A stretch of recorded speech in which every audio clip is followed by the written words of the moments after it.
অবিবাহিত মাইয়াগণ তোমাকে একটু পরামর্শ দিতে আইলাম। বিবাহিত হওয়ার কারণে তোমাকে এই পরামর্শটা দেওয়া আমার দায়িত্ব মনে হইল। শোনো, তোমরা বিয়ের পরে এইটা জানার থেকে আগে জানি না মানসিকভাবে প্রস্তুতি নেবা।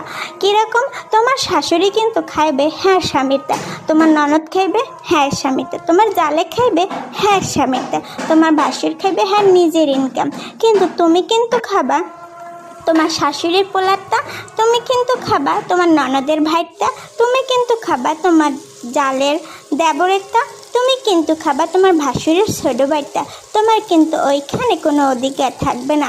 তারপর যদি কোনোভাবে পারো তোমার বাবার বাড়িতে কিছু একটা দিতে, কোনো রকম সাহায্য সহযোগিতা না, সামান্য একটু কিছু খাওয়াইতে, মনে করো একটু ফল ফলা দিও, তাইলে কিন্তু প্রচুর পরিমাণে খোঁড়ার সম্মুখীন হইতে হইবে যে তুমি কারো সন্তানেরটা শেষ করে হলাইতেছো, নাইলে কারো বাড়িতে শেষ করে হলাইতেছো।